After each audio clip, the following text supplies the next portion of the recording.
Ovo je Luka. Luka nosi uzorke u Centar za nuklearnu magnetsku rezonanciju. Ali ovo nije priča o Luki. Ovo je priča o tome što se događa kad Luka ode.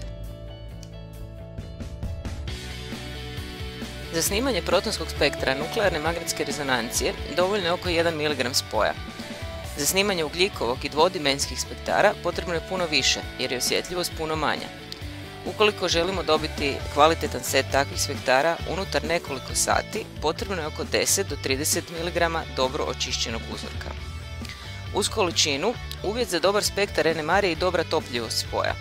Nakon što se uzorak otopi, prebaci se u 5 mm staklenu cjevčicu.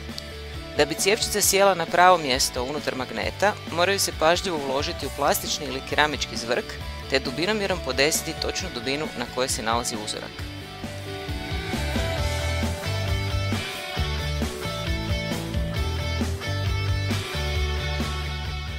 Struja plinovitog dušika pod pritiskom služi kao dizalo, odnosno spuštalo cjevčice s uzorkom koja lagano sjeda u središte probe gdje počinje vrtnja.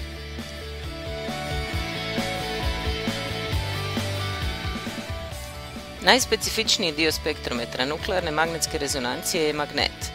Nabijena zavojnica u supravodljivim uvjetima generira jako magnetsko polje. U svrhu postizanja supravodljivih uvjeta, zavojnica je uronjena u spremnik s tekućim helijem koji održava temperaturu na minus 269 stupnjeva Celzijevih.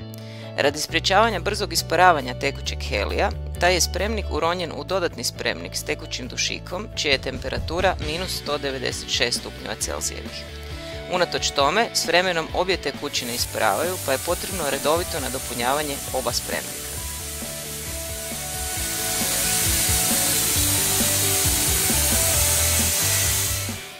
Ranije spomenuta proba je srce instrumenta. U njoj se nalaze zavojnice kojima se vrši pobuđivanje jezgara te hvatanje signala kojeg jezgre emitiraju kad se počnu opuštati.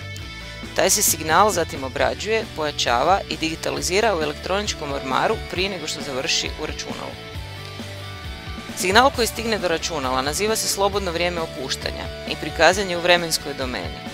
Radi lakše interpretacije potrebno ga je Fourijerovom transformacijom prevesti u frekvencijsku domenu. Time se dobije niz signala s mnoštvom informacija o tome kako neka molekula izgleda te kako se ponaša u otopini.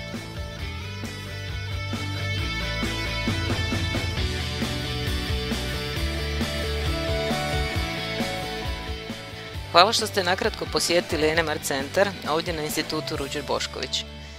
I vidimo se uskoro.